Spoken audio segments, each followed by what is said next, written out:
ઉમેદવારની જાહેરાત કરવામાં આવી છે। મહત્વપૂર્ણ સમાચાર। જેપી નડ્ડા ગુજરાતથી રાજ્યસભાના ઉમેદવાર મયંક નાયકને રાજ્યસભામાં મોકલશે ભાજપ।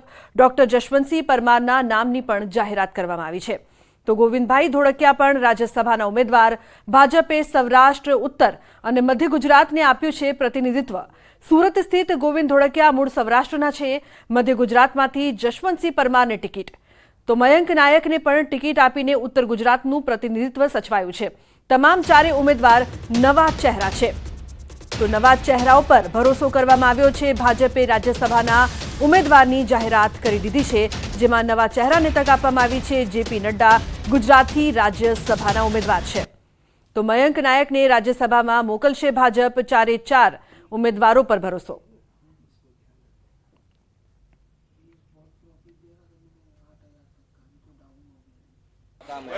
રાજ્યસભાના 4 ઉમેદવારોની આજે જાહેરાત થઈ છે। તેમાંના એક ઉમેદવાર છે મયંકભાઈ નાયક। મયંકભાઈ, અમે આપને જોયા છે, જેવી અમારી કારકિર્દી આગળ વધતી રહી છે, આપની પણ કારકિર્દી આગળ વધતા મેં જોઈ છે। કોઈ પણ ભાજપની વ્યવસ્થાઓ હોય, મયંક નાયક અગ્રક્રમે હોય। લાગે છે કે અત્યાર સુધી પાર્ટીમાં જે કાર્યકર્તા તરીકે કામ કર્યું એનું આજે સરપાવ મળ્યો છે। ભારતીય જનતા પાર્ટીમાં સરપાવ એવું કંઈ હોતું નથી। કાર્યકર્તા કામ કરતા એને જવાબદારીઓ મળતી હોય છે। આજે મને રાજ્યસભાના સભ્ય થવાની જવાબદારી મળી છે, તો એ નિભાવવા માટેનો પ્રયત્ન કરીશ। અચ્છા, આપને ક્યારે ધારણા હતી, સ્વપ્ને વિચાર્યું હતું કે આ પ્રકારે રાજ્યસભામાં જવાનો મોકો મળશે? ના, આવી કોઈ ધારણા મેં મારા મગજમાં વિચારી નહોતી, પરંતુ પાર્ટીમાં આપણે દેશ માટે કામ કરીએ છીએ અને દેશ માટે પાર્ટી માટે કામ કરતા અનેક જવાબદારીઓ મળતી હોય। 2000ની સાલમાં મને તાલુકા પંચાયતની ચૂંટણી મળી, ટિકિટ મળી, ત્યારે પણ મને આશ્ચર્ય હતું કે ભાઈ મને મારા જેવા સામાન્ય કાર્યકર્તાને ટિકિટ મળેલી। એટલે પાર્ટી ક્યારે કોને શું આપે છે એ પાર્ટી નક્કી કરતી જ હોય છે। અચ્છા, આપ આજે ગદગદિત પણ થઈ રહ્યા છો। સૌથી પહેલી જાણ આજે ક્યારે થઈ આપને? આજે થઈ, ગઈકાલે થઈ? હમણાં બેઠકમાં જ મને ખબર પડી કે આજની બેઠક હતી, એમાં બેઠકમાં હાજર, ચાલુ બેઠકમાં જ મને સમાચાર મળ્યા। અચ્છા, સીધો જ રાજ્યસભામાં આ રીતે જમ્પ મળ્યો છે। કયા પ્રકારે તમે પીએમ નરેન્દ્ર મોદીનો સાથ અને સહકાર બનશો? મોદી સાહેબના કાર્યોથી આખા દેશ અને દુનિયા બધી વાકેફ છે। એમના બતાવેલા રસ્તા ઉપર પ્રજા કલ્યાણના, લોક કલ્યાણના કામો કરવા માટે એ જે રસ્તો બતાવશે એના પર હું સતત કાર્ય કરવાનો પ્રયત્ન કરીશ। અચ્છા, તમારા જે સમાજનું તમે પ્રતિનિધિત્વ કરો છો, રાજ્યસભામાં જશો, શું વિશેષ એમને આપના તરફથી ભેટ આપશો આપના સમાજને? પોતાનો કોઈ સમાજ હોતો નથી બેન, બધા જ સમાજો સાથે લઈને કરવાનું એ જ પાર્ટીનો અભિનવ હોય છે। બધા જ સબ સમાજ કો લીએ સાથ ચલના, આગે ही बढ़ते जाना, એ નિયમ ઉપર અમે કામ કરવાવાળા। એટલે બધા જ સમાજને શું ફાયદો થાય, સબકા સાથ સબકા વિકાસ, એ મંત્ર મુજબ અમે આગળ વધવાના છીએ। મયંકભાઈ, છેલ્લો સવાલ, પ્રાયોરિટી શું રહેશે, પ્રાથમિકતા? પ્રાયોરિટી ભારત દેશ નરેન્દ્રભાઈ મોદી સાહેબના નેતૃત્વમાં કામ કરવાનું। અને આપને લાગે છે કે અત્યાર સુધી કયા કારણોસર આપની પસંદગી થઈ આ પ્રકારે, એવું આપને લાગે છે? પાર્ટી નક્કી કરતી હોય છે કે મારે કયા કારણસર મારી પસંદગી થઈ। આપને શું લાગે છે? નહીં, સતત પાર્ટીનું કામ કરતા, મારી કાર્યકર્તાઓને મેં સતત કામ કરતા રહેવું પાર્ટીમાં। કોઈ શિવલિંગ, કોઈ બીલીપત્ર ક્યારે શિવલિંગ ઉપર ચડી જાય, નદીમાં તરતું એનો ખ્યાલ નથી હોતો।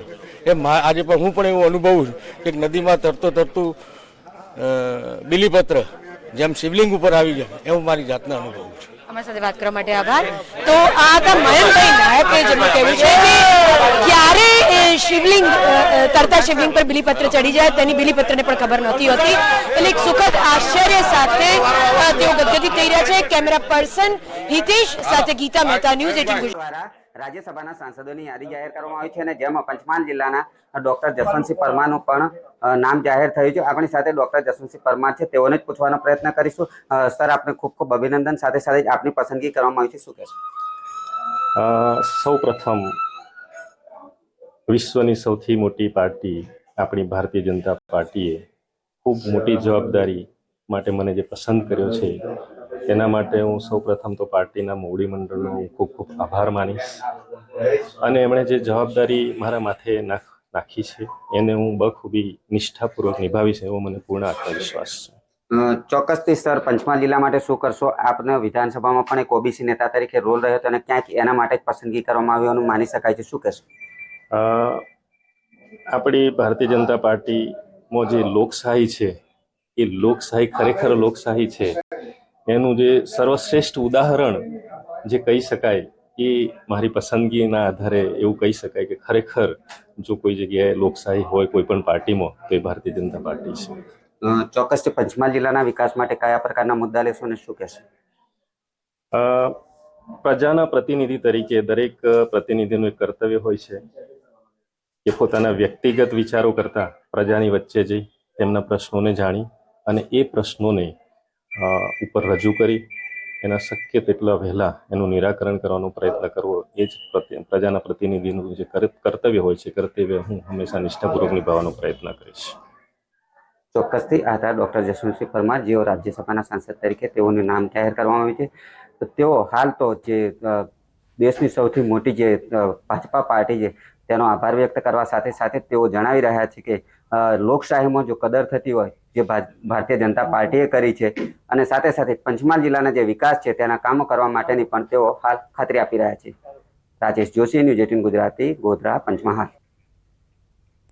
તો રાજ્યમાં આવતીકાલથી ઘટશે ઠંડીનું જોર. તાપમાનમાં 2 થી 3 ડિગ્રીનો વધારો થશે. રાજ્યમાં ઉત્તર પૂર્વના પવન ફૂંકાશે. તો આગામી 5 દિવસ વાતાવરણ સૂકું રહેશે. હવામાન વિભાગે આગાહી કરી છે 24 કલાક માટે તાપમાન યથાવત રહેશે.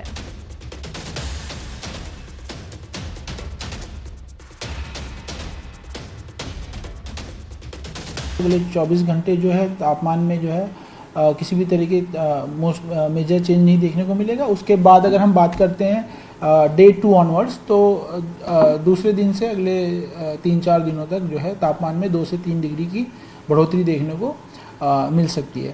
इसके बाद जो है अभी तापमान में जो है इससे ज़्यादा कहीं भी जो है आगे आने वाले समय में जो है ज़्यादा गिरावट देखने को नहीं मिलेगी. તો અમદાવાદ શહેરમાં રોગચાળો વકર્યો છે. શહેરમાં ઝાડા ઉલટીના 184 કેસ સામે આવ્યા છે. કમળાના 52 કેસ તો ટાઇફોઇડના 93 કેસ તેમજ ડેન્ગ્યુના 59 કેસ નોંધાયા છે.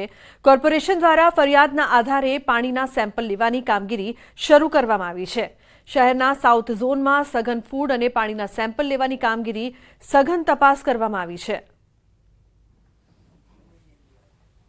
કોર્પોરેશન દ્વારા આ પ્રકારની પાણીને લગતી પોલ્યુશનને લગતી કોઈ પણ ફરિયાદ આવે તો તેના અનુસંધાને પાણીના સેમ્પલ લેવાની કામગીરી, ક્લોરીન ટેસ્ટ કરવાની કામગીરી હાલમાં કાર્યરત કરવામાં આવેલી છે.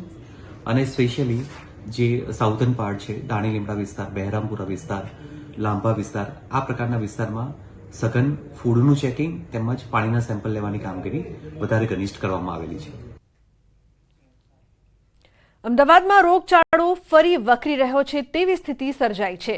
સોલા સિવિલ હોસ્પિટલમાં છેલ્લા એક સપ્તાહમાં ઓપીડી સામાન્યથી વધીને 10,729 જેટલી નોંધાઈ હતી. આ દરમિયાન ડેન્ગ્યુના 86 સેમ્પલ લેવાયા, જેમાંથી એક પોઝિટિવ કેસ નોંધાયો હતો. મલેરિયાના 256 સેમ્પલ લેવાયા, જેમાંથી 2 પોઝિટિવ કેસ નોંધાયા હતા. વાયરલ ઇન્ફેક્શનના 1563 જેટલા કેસ નોંધાયા છે.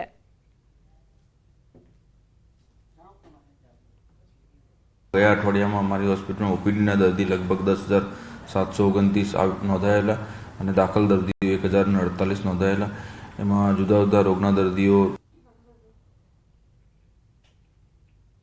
તો જામનગરમાં મનપાની બહાર એજન્ટની ધોલાઈ થઈ. વૃદ્ધાએ જાહેરમાં એજન્ટની ધોલાઈ કરી છે.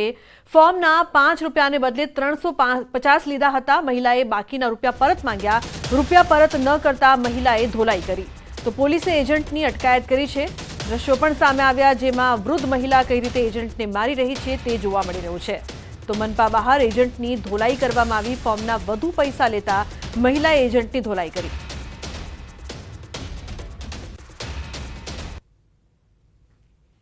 મહત્વનું છે કે જે એજન્ટ હતો તે વધુ પૈસા માંગી રહ્યો હતો, જે બાદ વૃદ્ધા જે છે તે ગુસ્સે ભરાઈ હતી અને તેની ધોલાઈ કરતી નજરે પડી, જે બાદ પોલીસ પણ આવી અને આ મામલે વધુ કાર્યવાહી હાથ ધરી છે.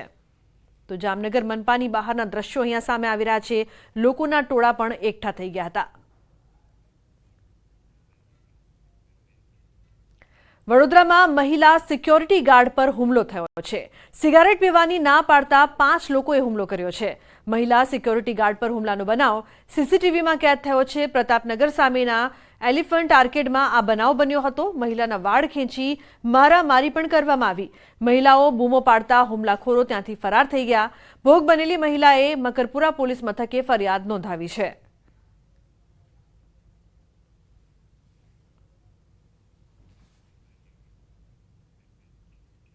તો જૂનાગઢમાં યુબીઆઈ બેંકના રિજનલ મેનેજરે બેંકના જ કોમ્પ્લેક્સમાં ફાંસો ખાઈને આત્મહત્યા કરી લીધી. પોલીસને મળી આવેલી સુસાઇડ નોટમાં ઉચ્ચ અધિકારીની જોહુકમી અને સહકર્મચારીઓની ગુટબાજીના કારણે કામનું ભારણ રહેતું હોવાથી આત્મહત્યા કરી લીધી હોવાનો ઉલ્લેખ છે. પોલીસે પ્રથમ આત્મહત્યાનો ગુનો નોંધ્યો હતો, જો કે સુસાઇડ નોટ મળતા હાલ બેંક કર્મચારીઓની પૂછપરછ હાથ ધરી છે. મૃતકનો પરિવાર ભોજપુરનો હોવાથી તેમના આવ્યા બાદ નિવેદન લેવાશે. સુસાઇડ નોટમાં કોઈના નામનો ઉલ્લેખ ન હોવાથી પોલીસે ઊંડાણપૂર્વક તપાસ હાથ ધરી છે. જે સુસાઇડ નોટ મેળવેલી તે બાબતે પણ તપાસ શરૂ હોય. બેંકના આજે એક મરણ જનાર છે સિયારામ પ્રસાદ, મેનેજરના અન્ય કર્મચારી અન્ય બેંકના સ્ટાફના સ્ટેટમેન્ટ લેવાની કાર્યવાહી. આ ઉપરાંત અન્ય છે જે કંઈ સંલગ્ન તપાસ છે તે બી ડિવિઝન પોલીસ સ્ટેશનની શરૂ છે. તો વડોદરાના કરજણમાં અજાણ્યા વાહનની ટક્કરથી બાઇક સવાર 2 લોકોના મોત નીપજ્યા છે. નેશનલ હાઈવે 48 પરના રેલવે બ્રિજ પાસે અકસ્માત સર્જાયો. બાઇક સવાર 2 લોકોના ઘટના સ્થળે જ મોત નીપજ્યા. અકસ્માતને પગલે હાઈવે પર થયો છે ટ્રાફિક જામ.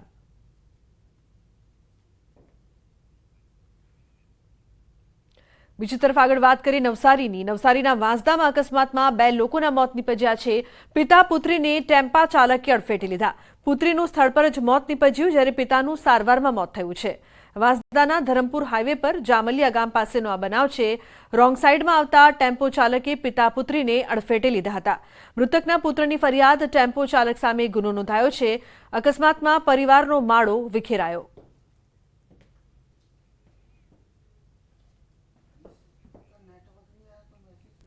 તો સુરતમાં વેલેન્ટાઇન ડેને લઈને સુરત પોલીસ એક્શનમાં આવી ગઈ છે. સુરતના છેવાડે આવેલા ડુમ્મસ બીચ ઉપર પેટ્રોલિંગ શરૂ કર્યું હતું. નવયુવક યુવતીઓ પ્રેમનો એકરાર કરવા મોટા પ્રમાણમાં ડુમ્મસ જાય છે.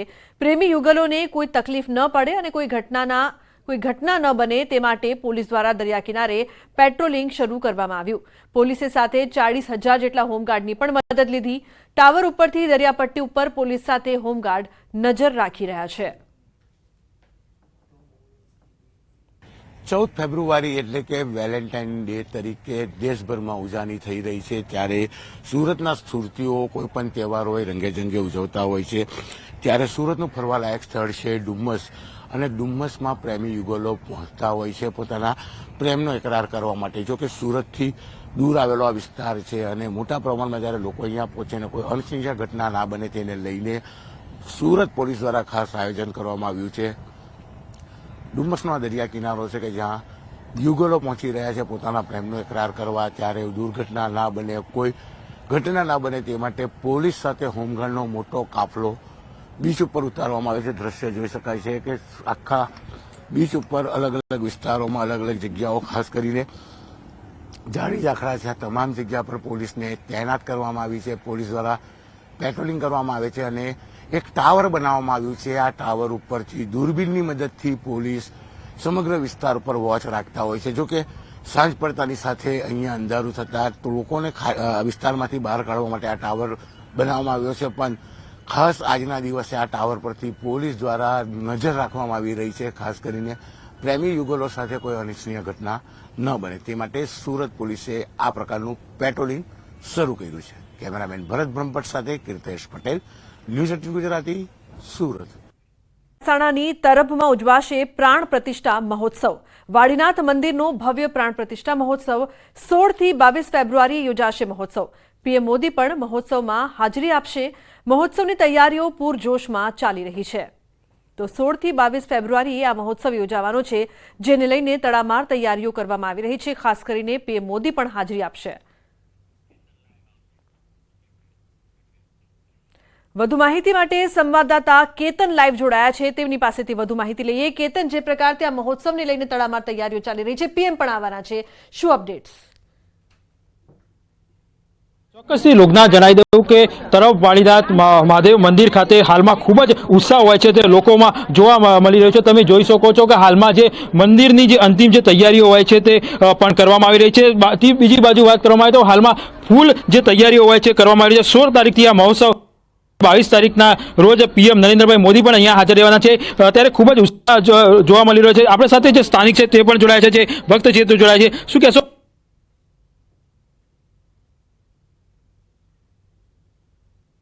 ભારત વર્ષમાં જેનો અમર ઇતિહાસ થઈ ગયો છે. રામચંદ્રજી ભગવાન રામલલ્લાજી અયોધ્યા બિરાજ્યા છે.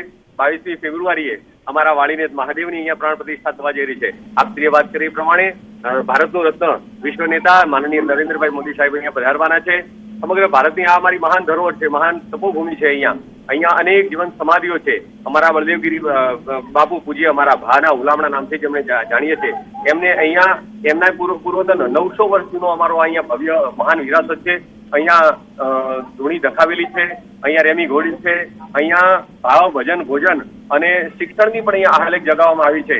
અહીંયા ન કેવળ રબારી સમાજ કે ન કેવળ ભરવાડ સમાજ, સનાતન ધર્મનો આ અહીંયા અખંડ ધૂણો આજે પ્રજ્વલિત થયો છે. સમગ્ર ભારત વર્ષની અહીંયા નજર છે અને જ્યાં જુઓ ત્યાં એટલો બધો ઉત્સાહ છે. અહીંયા માત્ર આ વિસ્તાર જ નહીં પરંતુ સમગ્ર ગુજરાત અને સમગ્ર ભારત. જી બિલકુલ, આભાર આ સમગ્ર માહિતી બદલ. તો જે પ્રકારથી મહોત્સવને લઈને તડામાર તૈયારીઓ ચાલી રહી છે, લોકોમાં ઉત્સાહ.